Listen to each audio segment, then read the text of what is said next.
More so by you, but I'm just curious. I saw on YouTube you started your channel in 2016. Is that an accurate number, or is it before that? No, I think I started created the channel, but I didn't launch a video, I think, until January 2018. I think that was the first video.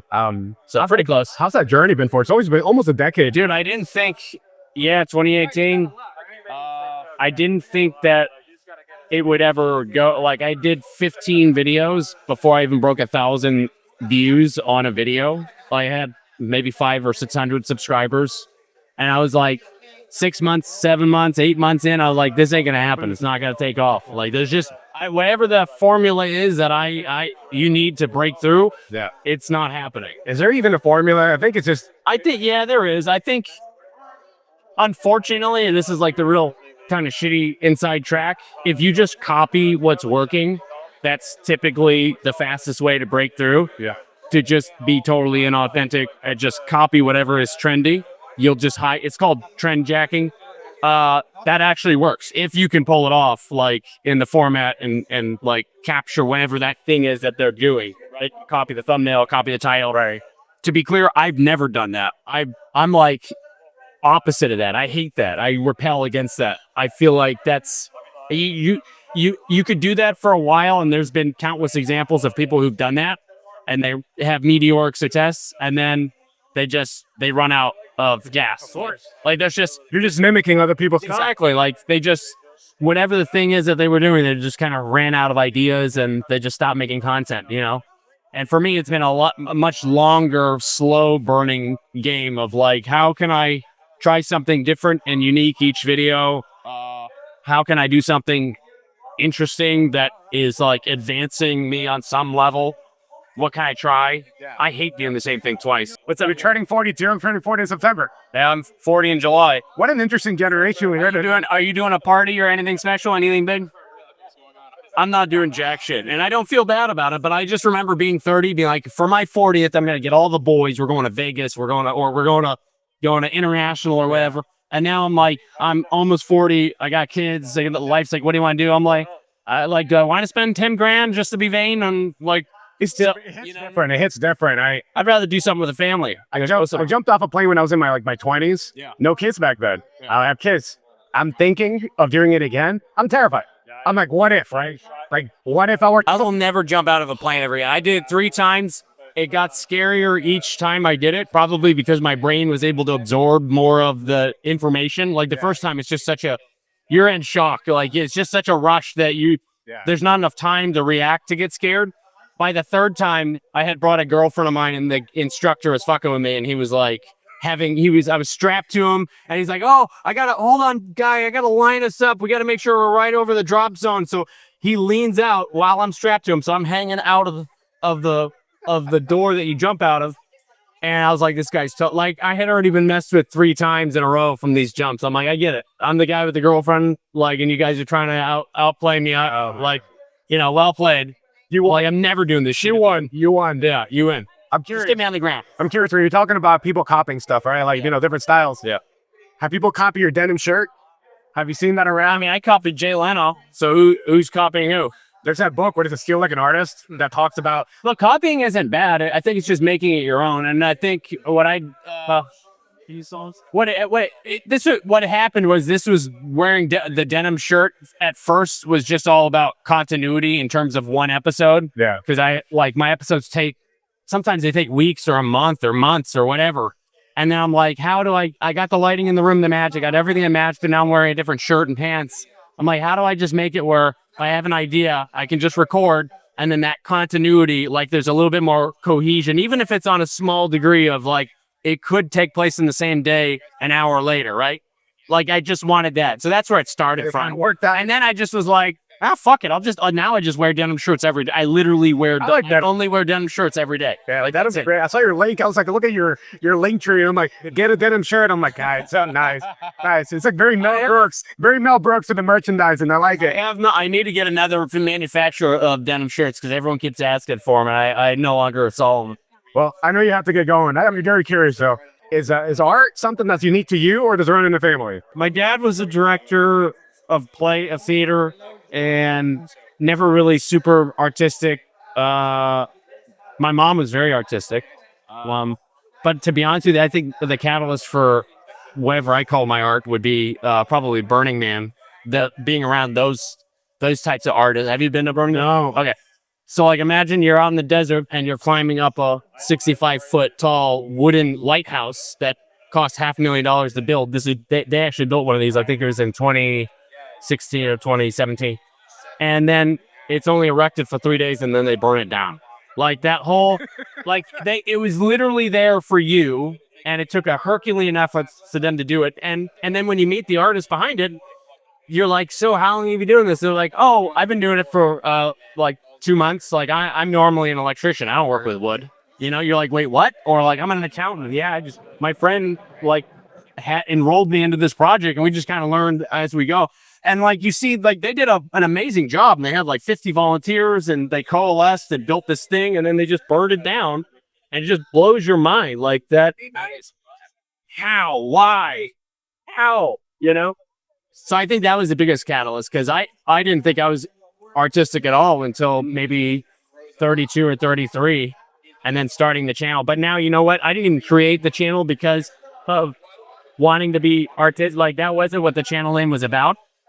I'll be really, the name came from Donald Trump being elected the first time. My buddy looked at me and realized, and we're in California, so it was a little bit of a shock. Everyone was expecting Hillary to win. He's like, what now? And he was like, make art now, I guess. And I was like, yeah, that's the name. That's the name. And then, but what's happened over the years is it's kind of held me to that higher standard, which is like, don't phone it in. Don't just do don't deliver the news, deliver a thesis, you know, that kind of ethos that I guess it kind of, in some way it constrains me and I put out less material because of it. But on the other hand, it also, like, when I look through the body of work, you know, I maybe have like 120, 130 videos up now. And I'm like, everyone is an experience and a story and lyrics. Yeah. Like I learned something or I went somewhere. So the catalog I'm proud of. In terms of the catalogs, I see them almost as pieces of legacy. It's like, you have kids, I have kids. In a way, we're leaving all these things online. As long as they never get deleted, they're little bits of you at that point in time. What are you hoping to be remembered for, my friend? Oh, that is actually pretty ironic that you say that, because I have been meaningfully including my kids in various stages in there, because I know like this, you know, the catalog online, as long as YouTube doesn't go anywhere, it'll outlive me. But like, it's a great little thing for, it shows the lineage, like how, like time passing by. And so sometimes my kids interrupt me in the videos, but I keep those moments in, you know what I mean? That's what people like about what I do too, is the gentleman, was it Donald? I think it was the gentleman's name. I don't remember. I think it was. I'll keep that stuff in because it's moments in time. You know what I mean? There's authentic moments, and kids in particular, like mine are in their teens now. Yeah, how's that experience been for you? Which one? Them going into teens, going from the hand-holding stage to the, you know. How old are your kids, sir? Take care of. They're 5 and 2. Okay, I can tell you right now that is there the best it's gonna be right now? Because it feels like it. It's just like between like 0 and 2, I don't remember anything. I think sleep deprivation is the whole thing. I agree. When I see my kids, I still see them as little kids, even though they're like taller than me now. Yes. I miss it, but I don't miss it because they've already developed their own personalities, and they got a bit of mom, a bit of me, and a bit of everything else. Yeah. I wish I would go back, but it's so much work. But what would you do if you could go back, and how long would you go back for? Well, I would document more. I would definitely say... What do you mean by like take more photos? More video.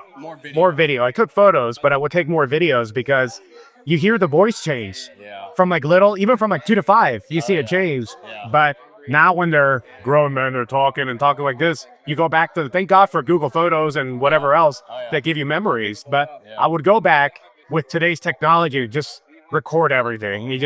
Yeah, we're constantly recording, and it's like little gems like that. Like my son walked into a video 2 years ago. I did an orbit outside video, and he walks through, and I was like, he totally, you know, I was talking to the camera or whatever, and then I was like, he was just pointing at something. He was going, ball. And now, you know, that was all he could say. But now he can say full sentences, and his voice totally changed.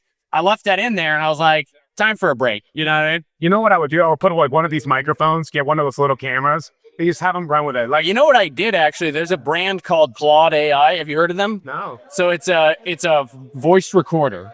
It syncs up to ChatGPT through your phone, Oh, nice. and it can run for 20 hours. So you can record 20 hours a day and then sync it up to your phone, and everything is being recorded and then transcribed, right? Badass. But you could store the recordings as well. So the project I'm working on now, it's taken like 6 months. I should release it soon. But I recorded for like a month straight with this recorder of my wife, my kids, me, everything. I have that whole giant collection, like about 70 or 80 hours of just trimmed down dialogue. And then I ran it through ChatGPT. That's a whole other side of the story. I actually had ChatGPT distill the transcripts, and then I had it summarize what each person is struggling with based on what their dialogue was or what others said about them, and flood it with empathy so it can help me understand and feel what they're going through, so that it's just easier for me. And then oh my God, dude, let me tell you something. I broke down in tears reading the one that I wrote about me, because it was like imagine having a therapist but not going through the whole bullshit sitting in the room for 45 minutes, and the first 5 sessions are completely wasted because you're just cut through the superficial kind of BS, getting them up to speed.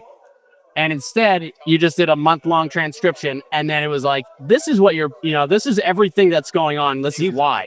And it's distilled down into a paragraph. And so I printed the paragraph for every family member, all 4 of us, even my 2-year-old, who she wasn't really talking. She only knew a couple words, but what we said about her and how we react to her, it actually kind of it did a really good job of kind of figuring out, extrapolating what her struggles were. Anyway, I printed all these out and I put them on the wall along with the photos, so that the whole thing is that I can go in their living room now and I can look and remind myself what my wife is struggling with, what my kid is struggling with. And I think I plan on doing another one of these every few years and then just replacing them. What is that called? What was it called? It's called Plaude AI. Plaude AI. They're a new technology company, but it's basically a recorder. I'm intrigued. I'm actually intrigued. I like that kind of stuff because sometimes you'll ask ChatGPT, like, hey, give me a summary of what you know about me. And you're like, okay, damn. But that's the interesting. What I found, it took me a while to figure this out, and this is where the art comes in, because most people reviewing this product probably would have given it a weekend to review and like, oh, it took some notes and here's it. And the whole goal is to sell the product, right? But for me, I was like, no, this is going to take 6 months. So there's a whole character arc, and I'm going to figure out. And what happened was there was a ton of resistance from me at first starting on this project. And then as the weeks turned into months, I realized that the real true power was that I was being recorded without me realizing it. So for the first time, like Facebook and your iPhone and Amazon Alexa, all these devices are recording you. They're taking your data. Oh, I know. And they're and they're using it without you knowing or caring or having any say in it. And this project that I was working on was the first time that all of that subconscious data, I was actually using it for my own benefit. Like I was in control of it. And it's fascinating when you're being recorded and you don't know it because you forget. That real, true, authentic self comes out, the rawness, and you can find some real answers in there. And that's why I think that paragraph ChatGPT wrote about me cut me to the core. And I was sobbing. I would try that out because therapy's therapy, man. It's good for everybody. I recommend it for everybody because sometimes you need an outside perspective to get you to understand either what's working great, what isn't. And well, it's also kind of weird to think about. Like, first of all, I agree with everything you say. Therapy is awesome. But on the other hand, it's a paid for friendship. Yeah. So so what's the answer then? Therapy, which it's like, sorry, we've run out of time. Bullshit, right? Or having a really good friend or a spouse that actually truly listens to you, right? And I don't know, nurturing that and getting that. Although I totally do believe in clinical psychologists and people that have the words to help and know how to reframe. I have a great therapist in Los Angeles. I don't use him anymore, but one of the things he said to me is sometimes when someone's going through something, you don't have to say anything. What they found works the best is you look at them and imagine you're hugging that. That's all you have to do. Wow. Just imagine that you're giving them a hug. And that will establish that connection, and it'll make it easy for them. You'll have genuine empathy. Wow. Yeah. I was like, that's a gem. That's amazing. I don't know I would have gotten that from ChatGPT. You know what I mean? But I also don't know that my therapist, Dr. Drimmer, who's an amazing guy, by the way, Los Angeles. If you're looking for therapy, Dr. Drimmer's the man. I don't know that he would want to sit through and listen to 75 hours of me having fights and having fart jokes with my wife and my son to like distill down and figure out. Where condense it into like a little paragraph. Yeah. That's great though that you have that in your house, like with a different paragraph. Yeah. Well, now the struggle I'm having with that episode that I haven't quite figured out if I want to share what others are, because I recorded me talking about that paragraph of the other members of my family. Right. But I'm like, do I want to share what they're struggling with my audience? It's okay if I share with mine. I'll read mine for sure. Right. But I don't know if I want to like. As a family man, I get the struggle. Yeah, I don't mind putting myself out there. Right. I just don't know if I want my wife, my kids, right, etc. So I get that. One last question for you. You've been at this for a bit. Yeah. There's a lot of content creators out there that are starting. They're gonna hit that point where they're gonna be like, should I keep going? And I know a lot of people are not gonna keep going. Those that are gonna keep being alone, because it is a very lonely journey. What do you suggest? What is some piece of advice you can give them to help you? Like, just go, if you're going into it for the right reasons and you're following the thing that you're passionate about, like whatever that is. I mean, maybe you don't know what it is. Maybe you haven't figured it out yet. Maybe your passion is just paying the bills. Like, that's okay. Some people are genuinely passionate about money. That's totally fine. For me, it hasn't really been motivated by money. It's always been like learning and finding something new. And the thing I hate the most about my channel sometimes is these embargo dates when everyone's doing the same video on whatever new product it is. And then I just tell these companies, like, listen, if you want me to do this, like, I'm not going to hit this embargo date. I'm going to come a month after. I'll be a part of the campaign, whatever. You can sponsor it, totally fine. But I'm going to find something new and unique that this product does that I like. And I'll hopefully present something useful to the audience. That's the shit that inspires me. I don't actually even really like the product sometimes. That's not true.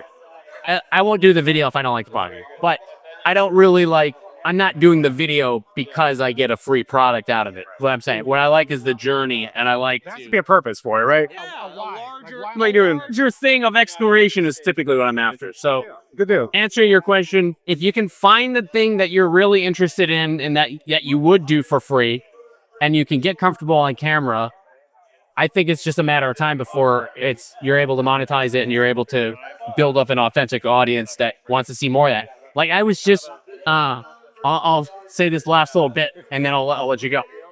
I was shopping for used RVs with my wife, and apparently there's a huge underground market of RV flippers, people that will buy from mom and pa, clean it up. They don't know jack shit about these RVs. They don't know what it's been replaced. They don't have they don't have the history records, nothing.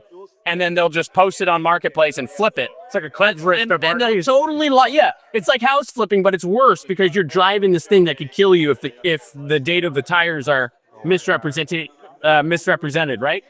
And so anyway, I got totally duped by this RV flipper who totally bullshitted me. He said he actually ended up buying it at an auction. It was burglarized. It was that he repaired it.